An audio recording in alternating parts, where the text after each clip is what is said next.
How's it going, Raptors Nation? Welcome in. Luca Rosano here from RaptorsNation.com. This is the Raptors Nation podcast, and today's special guest is Sean Davis. Sean and I were in Vegas for Summer League. We had a great time.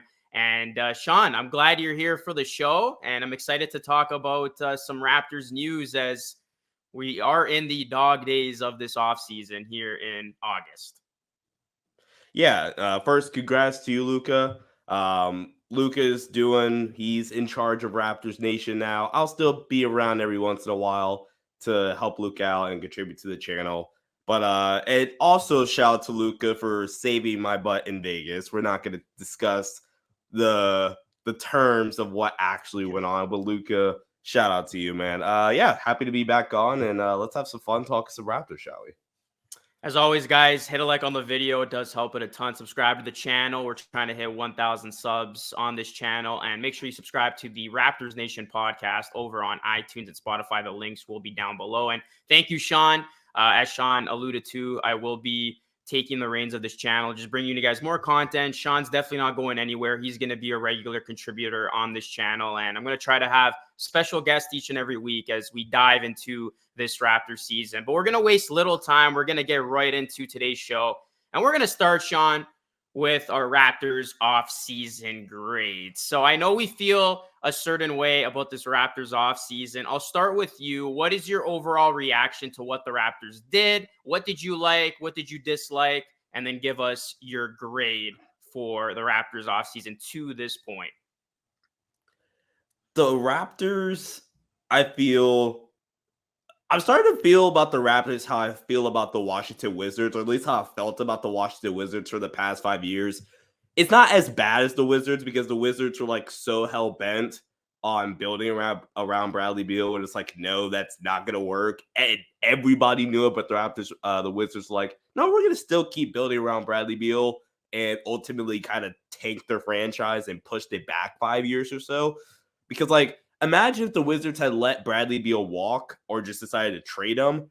They could have been in the Victor Wembanyama sweepstakes this year or in the Paulo Banchero sweepstakes last season, but they got the 10th pick and the 8th pick in the last two drafts. And with Fred VanVleet leaving, I would have hoped that the Raptors would have been saying, okay, cool, let's just tear it down. And literally, unless your name is Scottie Barnes, OG Anunoby, and I guess Jakob Poeltl, because we traded for you at the deadline, everybody you are up to like be able to get shipped away or whatever. And it just seems like the Raptors only did bring back Fred VanVleet because the Rockets gave him the Godfather contract in free agency. And I don't know, that makes me feel some type of way personally, because I just think I think stubbornness at times can be a good trait. I really do, especially if like stubborn because you think you could do everything and it brings out like a confidence in a way.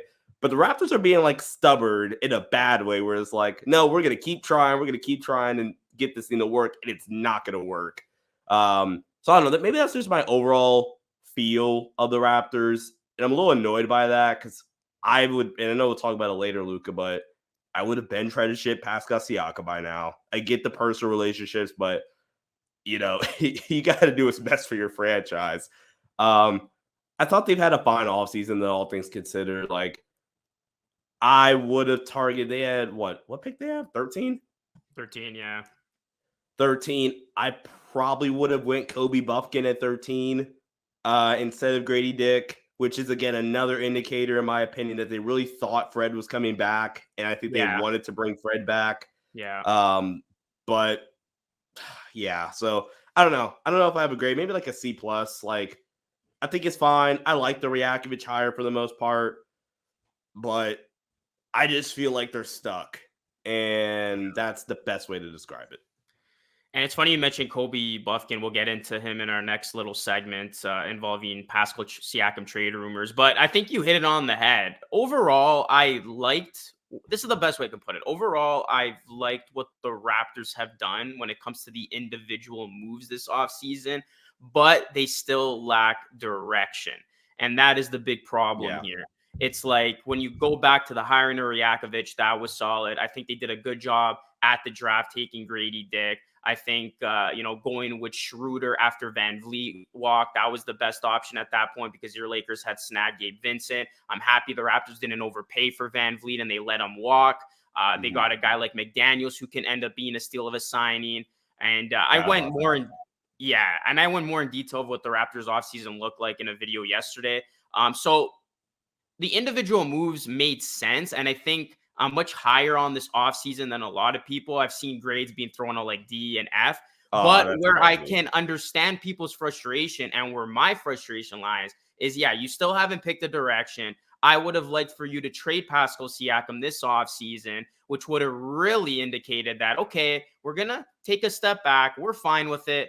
And we're going to just enter a rebuild. But because the Raptors have made their moves, in all likelihood, they're probably going to keep Siakam for at least the start of the season.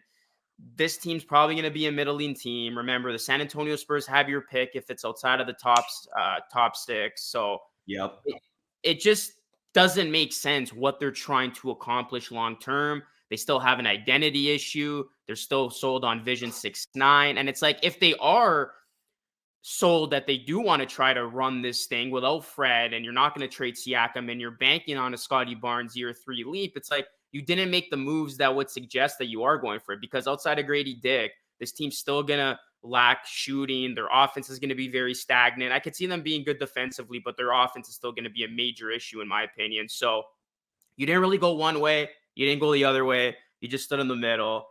And the moves that you made were good in terms of damage control. But again, like, I feel like the Raptors were missing that one key move, key trade that would signal to themselves and everybody, okay, this is what we're going to do. We are going to go for it, or we are going to rebuild. And right now, your guess is as good as mine.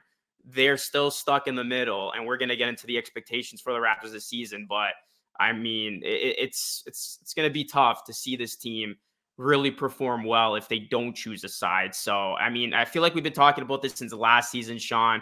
They still have no real identity. They're still kind of treading water. And I think for that reason, I'll give it a C+ as well. I'm not going to go as far as saying an F or a D because I did like the individual moves, but because they lack that overall decision, that's, that lands me the C+. It's just being another average, mediocre offseason where you didn't swing one way or the other.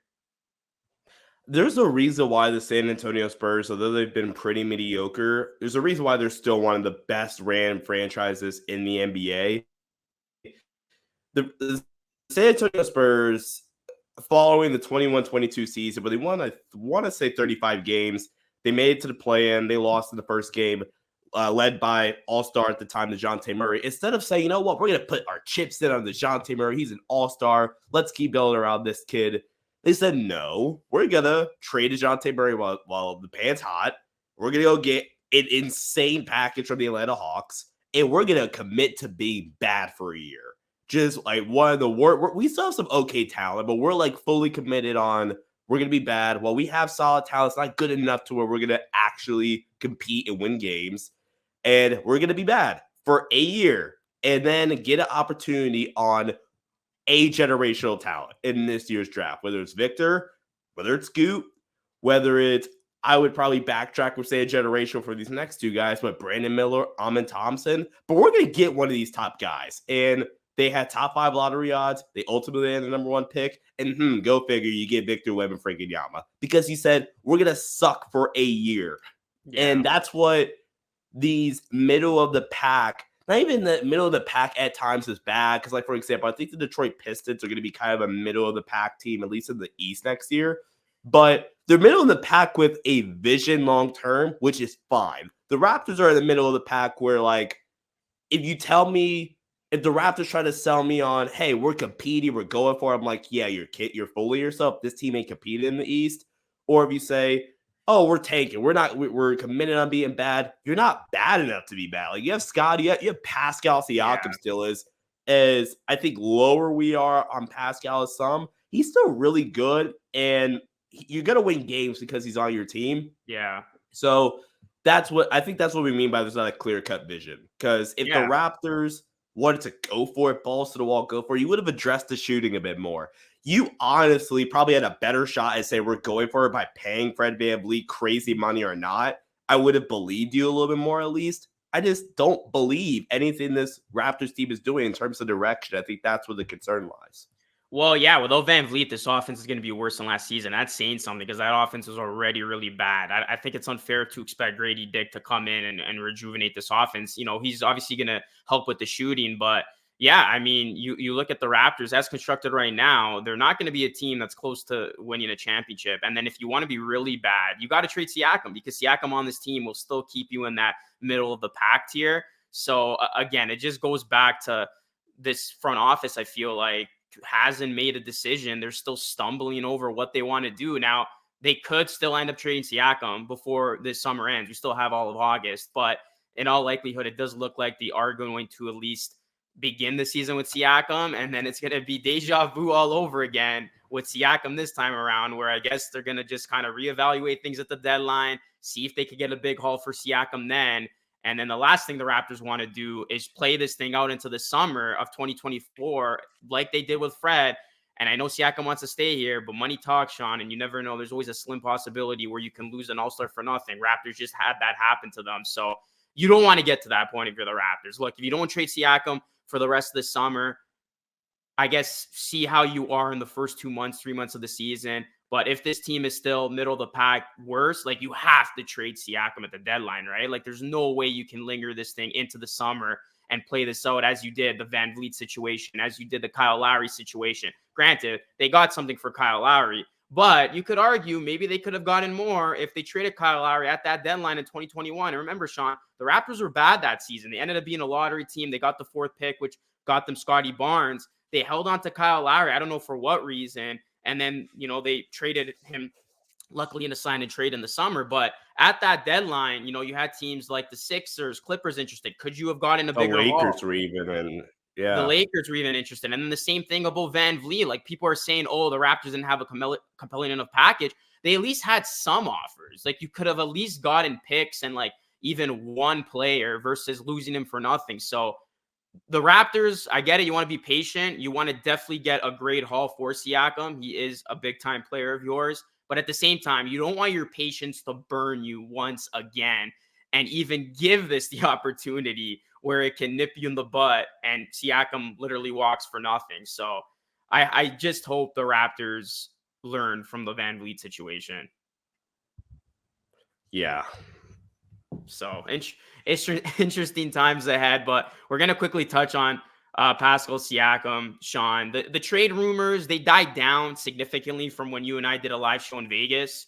At that time, I honestly thought something was probably going to strike while we were there because there was a lot of stuff coming in. Even Keith Smith was with us. He was reporting on a bunch of stuff, just saying how like there were teams that were interested, like the Atlanta Hawks, the Indiana Pacers name came up. I think Orlando was even floated at one point as like a potential option. But yeah, the trade rumors have definitely died down. The one thing that was interesting was I think Mark Stein said it on his show with Chris Haynes on This League Uncut that the Hawks actually prepared a package which included John Collins before they traded Collins to the Jazz. Raptors obviously declined that. And now there has been some anticipation of, okay, are the Raptors going to still entertain a deal with the Hawks? Because it is important to know, you mentioned his name, Kobe Buffkin is now trade eligible. So how do you see the rest of the summer playing out? Do you think a Siakam trade will happen, or do you think the Raptors are just going to simply let this thing play out? To continue to use the same word I used earlier in terms of being stubborn, I think the Raptors are going to be stubborn and just not trade Siakam. I don't think a Siakam trade is going to happen. I think if it was going to happen, it probably would have. Yeah. And I honestly agree with you that if it was going to happen, it probably would have happened in Summer League or around that time frame. What the team that makes the most sense to me is the Atlanta Hawks both ways. I think the Hawks, I like Trey. I'm actually a lot higher on Trey Young this summer. I think Trey Young is becoming one of the more underrated players personally in the NBA. I think DeJounte is fine. I don't love that fit, though, between the two. Personally, I never was really high on that fit. But I think Pascal could be a guy that could really elevate that team. And I don't know if they'll be in that tier 1 of Eastern Conference teams, but they'll jump up to like that second tier of Eastern Conference teams with the Cavs, the Sixers, the Heat. I think they'll be in that group if you get a Pascal deal. if I'm Toronto, the basis of that package, I need Kobe Buffkin back in return. That is priority number one. I'm super, super high on Kobe Buffkin. But I don't know the Hawks cap situation currently, but I think that'll be the reason why I would say I don't think it's going to happen, because it's just money wise. Like, what contracts are you trading if you're Atlanta to get that number? Because Pascal's at what, $37 million, I want to say. And you're not trading DeJounte, you're not trading Trey. I don't think you're trading Clint Capella. I don't think the Raptors would want Clint Capella, to be completely honest with you.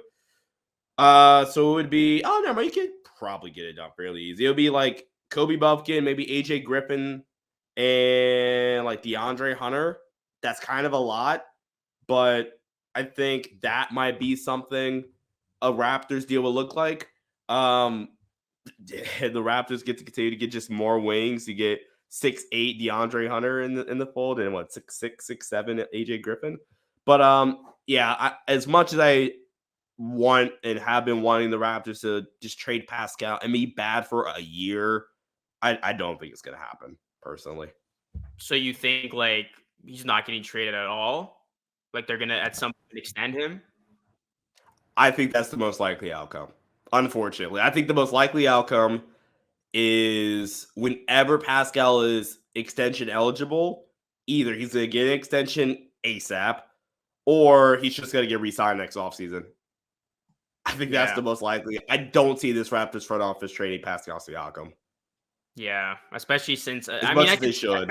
I could see that world too. I mean, we're both on the team where they should. It makes sense for this franchise, but I mean, internally, yeah, like he's got a great relationship with Masai and company. Like he said that he wants to stay here. So like people are saying, you know, you have an all-star who wants to stay here. Like, why aren't you going to pay the guy? So yeah, I mean, I wouldn't necessarily be, I guess, too happy with that, but I could definitely see a world where the Raptors definitely, bring back Siakam.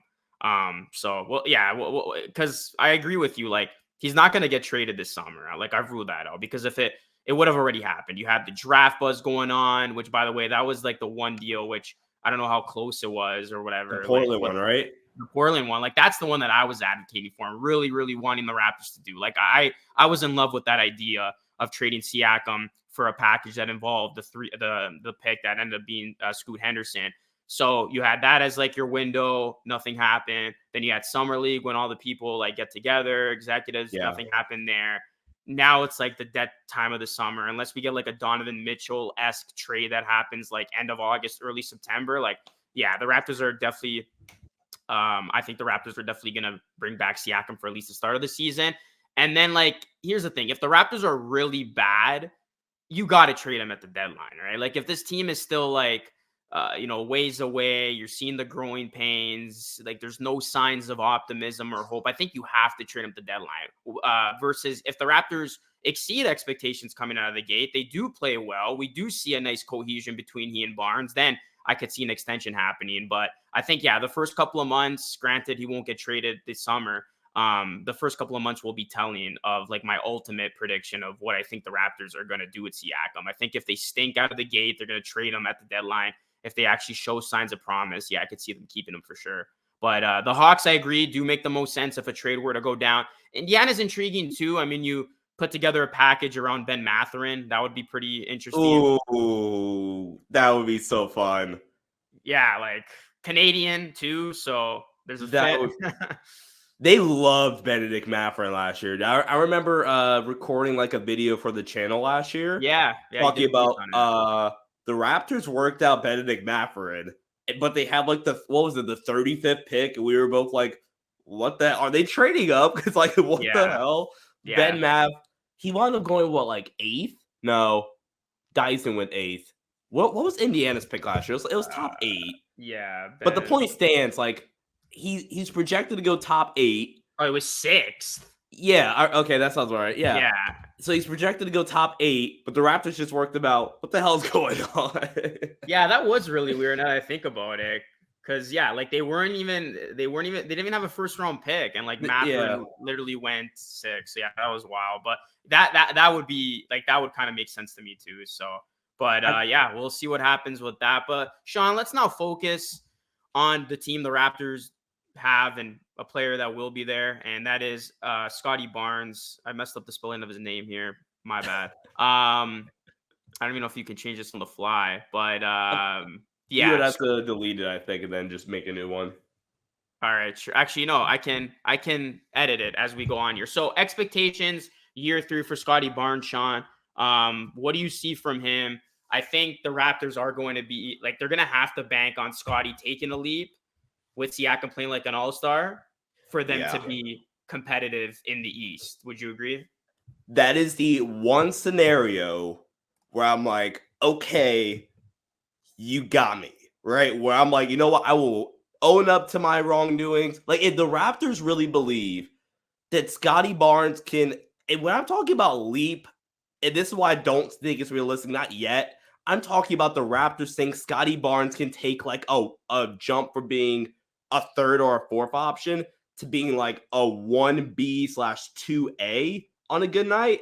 If that's their vision and they believe it, I'm like, okay, cool. You can kind of sell me a little bit on thinking this team could do something and make a playoff. Like, I don't even think they're making the playoffs. So we'll talk about that later. But like, Yeah. currently constructed, unless Scottie takes a leap, more so offensively, then I don't think it's gonna happen. But you're convinced on it, then I'm like, okay, I can kind of see the vision. You would have to address the shooting still at the deadline, probably, but you got me a little bit more.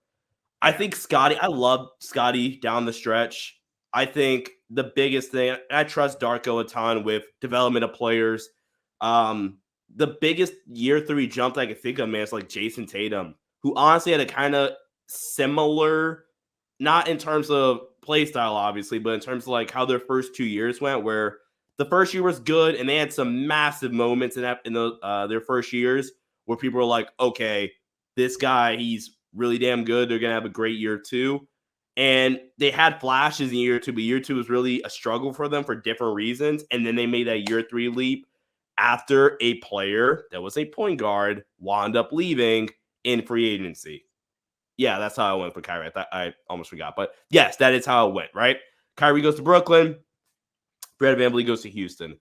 I think I hope at least that they're going to go all in on point Scottie. Just give Scottie Barnes all the on-ball reps. I want to Yeah. see more Scottie Barnes getting to the rim. He only had 4.8 shot attempts at the rim per 75 possessions, which isn't bad. It's about average or so, which you want that from one of your better players. You need that to be a little bit higher. Like the elite drivers, you look at like sit anywhere between like 6 and 10, shot attempts at the rim. Like to see Scottie get that up because I think if Scottie gets to the rim just a little bit more, he's already a good playmaker. He can be a great playmaker.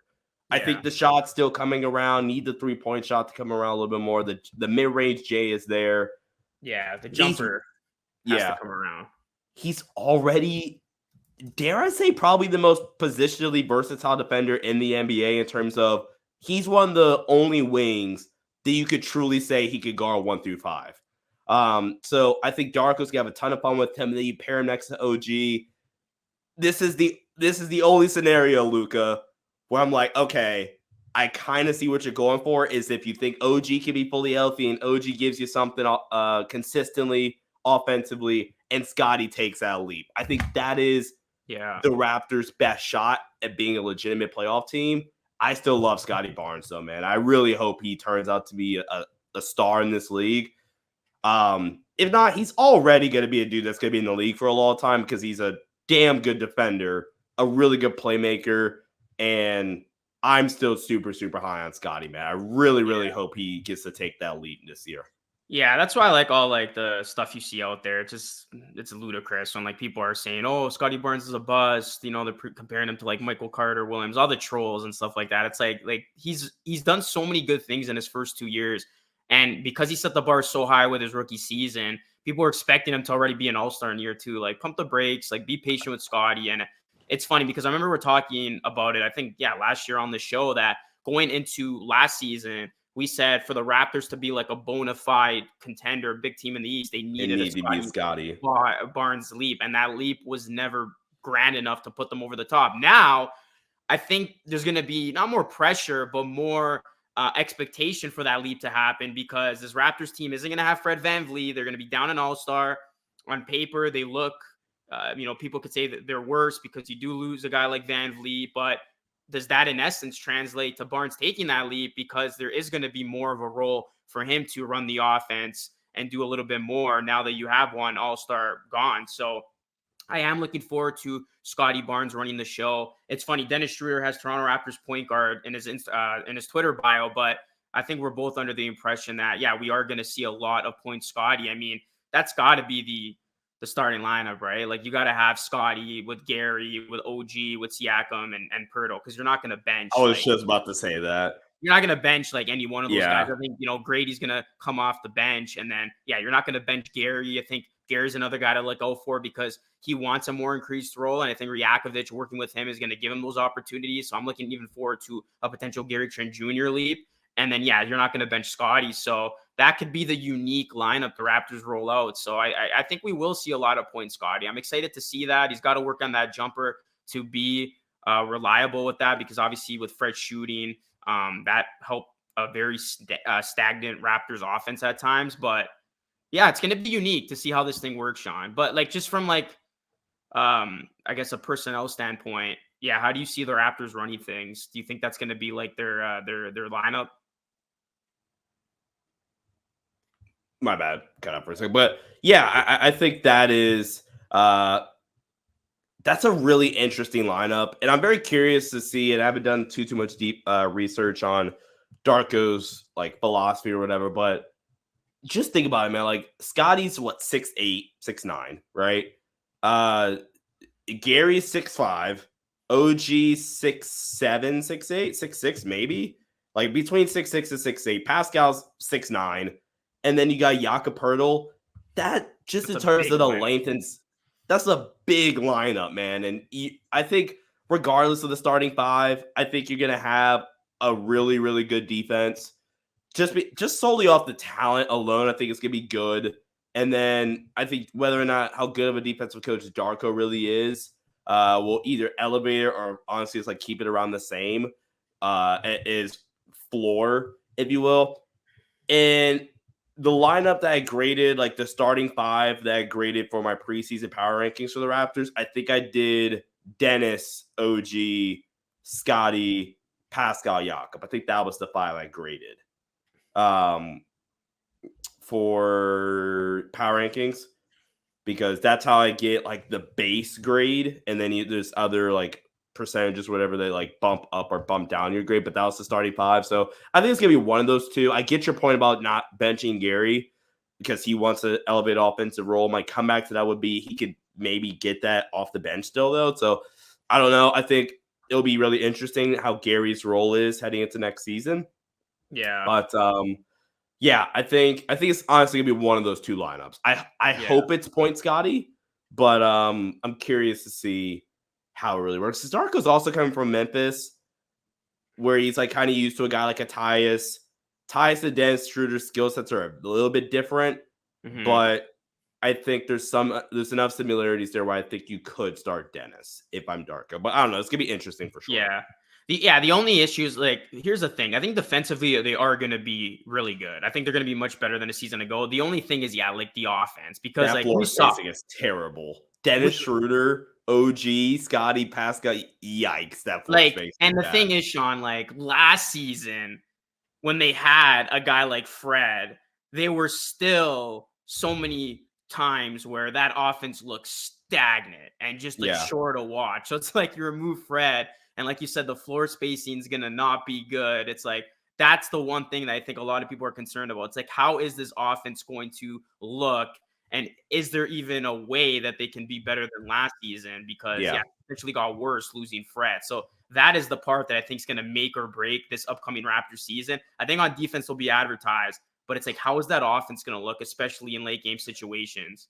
I think if Darko Rajakovic's offense is anything like Taylor Jenkins' offense in Memphis, because I studied a lot of that Memphis offense in preparation for the Lakers-Grizzlies series in the playoffs. It'll be good. It's a lot of driving kick stuff, which I think would flow nicely with Dennis as your point guard. And just having a guy like a Pascal and Scottie who could get into the teeth of the defense or willing playmakers off of drives, I think that could really benefit your offense.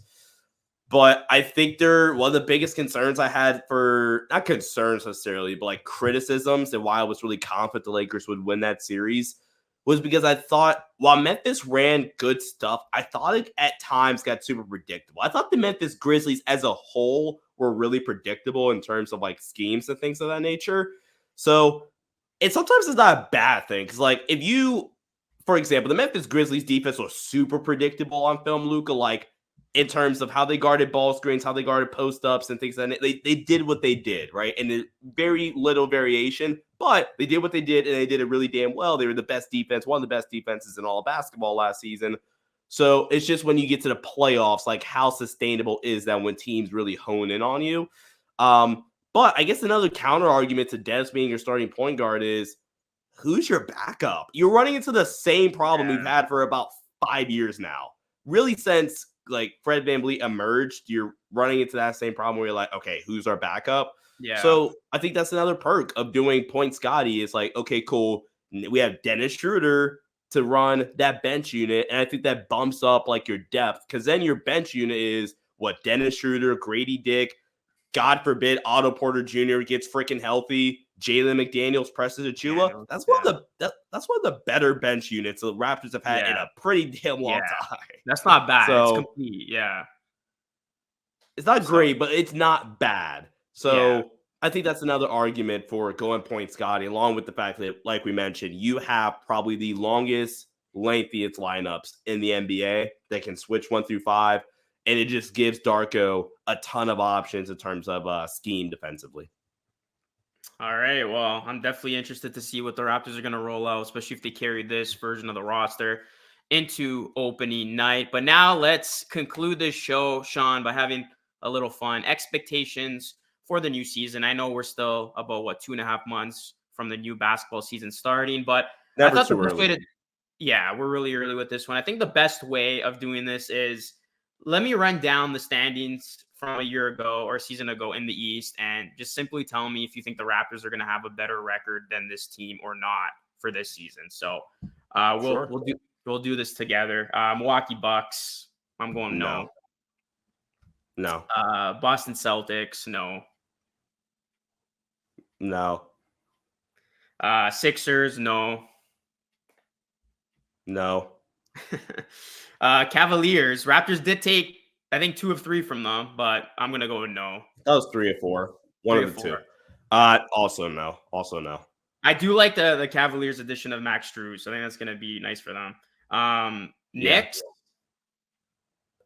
No. Although that's the first team where I'm like, if everything broke right for the Raptors, that could be a yes. I agree. Yeah, my take exactly. And another team where I think the exact same, the Nets. No, but same thing. Like if everything broke right for the Raptors, that could also be a yes. Yeah, those are the two teams that are like they could have some fall offs and kind of like go back to reality. Especially the Knicks, they're a weird team like that where it's like they have a good season and they fall back. Okay, Atlanta Hawks. I'm gonna go with no. I think 1 full year with Quinn Snyder is gonna make a difference. Yeah, I'm also gonna go no. Like I said, I think I'm a lot higher on Trey than some people are. I like Kobe Buffkin a ton. I actually think Kobe will be able to play year 1. I think Quinn Snyder's a great coach, so I'm gonna go no. I'm a lot higher on the Hawks than I was last year for sure. Yeah, same. Heat, I'm gonna go no. Even without Dame, I think Miami they'll find a way to be competitive. No, yeah, even without Dame, and even if some weird way Toronto finished with the better record, I would never pick Toronto against Miami in a series. Exactly. Okay, Chicago. This is like a really interesting one. Remember, the Bulls beat the Raptors in the play-in. The reason why the Raptors never got that opportunity to face the Heat. Yeah, this one's actually pretty tough. I'll let you go first. I'm trying not to spoil my power ranking series. Yeah, I should have probably had that in mind before doing this with you. No, you're good. Maybe. Because this is the toughest one. I'm going to lean no, actually. Like, I think, that's tough. Maybe. I don't know. I think this isn't quite like the Knicks and the Nets, where I think almost everything would have to break right for the Raptors. I think the Bulls are in a worse spot than those two teams are, where I think that there's a world where the Bulls just blow everything up at the deadline and tank.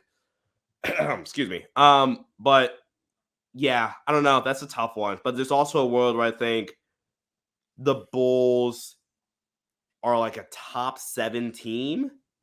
So I don't know. I'm leaning I'm leaning no, but I'll go with maybe for now. Yeah, they have that star power of like DeRozan can go off and like Levine, and Levine. I think it's contingent on the Bulls' health. If the Bulls are healthy, That's a good point. I'm gonna go no. Raptors having a better record, but like literally, Raptors were 41-41, Bulls were 40-42. I'll give the Raptors the benefit of the doubt. I'll say yes only because the Bulls do have a lot of question marks, and they're pretty much in the same category as the Raptors, just being that middle team. So I'll go yes. Indiana Pacers, I'm actually going to go no. I think Indiana is going to be much better this season. I'm also going to go no. I love that Pacers team, dude, heading into next season. I'm super high on Halliburton. I think Carlisle's a great coach. They aced the draft. Yeah. No, that Pacers team's going to shock a lot of people. Okay, Wizards, definitely. Yes. I think that would be the worst team in Bet the any amount of money. Yes. Yeah. Okay, and then I'll just get these out of the way. Hornets, Raptors, yes. That's going to be a team that is going to probably be bad. Yeah, Hornets, yes. Yes. Okay, now these last two are interesting because these are like young teams that could take a league. Orlando Magic. Now, I might get a lot of flack for saying this, but I'm actually going to say no, Sean. I'm actually like, you're high on the Pacers. My team to look out for are actually like, these last two teams, one of which being Orlando. I really like Paolo Banchero. I think he does have superstar potential. Franz Wagner. You got some interesting picks, although I'm not like super high on who they brought in via the draft. But I think Orlando can potentially take like a mini step forward. And I think they might swing for a trade at the deadline if they're like around playing contention. And the last thing I'll say is I really liked how the Magic ended last season. So I'm actually going to go Magic no. I can see the Magic finishing higher. I'm going to give the Raptors some benefit of the doubt. I love that Magic team as well, by the way. I think they have a ton of upside. I love Paulo as well. Jalen Suggs is a really good player. Franz Wagner, Wendell Carter Jr. is really underrated. I don't think he gets enough credit for how good he is, especially for that Orlando Magic team. I'm just as equally critical about their draft as you are. I like the Anthony Black pick. I hated the Jet Howard pick because honestly, if the Magic, this is not an Orlando Magic podcast, but the Magic wanted Jet Howard, they should have just taken Grady Dick at 11, if we're being completely honest. Yeah, they should have taken but I'm going to say yes for now. For now. I love that Magic team, though. And I want to state how high I am on them. I do love them. They're probably my second favorite team in the East in terms of like teams I'm going to watch outside of that Pacers team. But for now, I'm going to say yes. For now. We'll see how things shape out in my power rankings and when actually about a month, and my opinion might sway. And then finally, the Detroit Pistons. I think the Pistons are going to be much more improved than a season ago, but I'm going to go with no. I think the Raptors will have a better record. So yes. Sorry, yes. I'll go yes. The Raptors will have a better record than the Pistons. Pistons will definitely win more than 17 games, but I think everything's got to go right for them to like take that play-in leap. So yeah, I'm going to go yes. I'm going to say yes for now, too, because I just have too many question marks for that Pistons team. I like them, though. I really do. I think Monty's going to do a heck of a job with Cade and with those guys. But like you said, I get it last year was such an anomaly because, damn it, literally everybody was hurt for them. But we're talking about going from 17 wins to being better than a 40-win team that only lost Fred VanVleet. Yeah. That's tough. So for now, I'm going to say yes. But I still really like that Pistons team. And you could even convince me of it. I think they're in the same tier of teams in the East, personally. Like, I think the Bulls, Raptors, Magic, and Pistons are all in the same tier.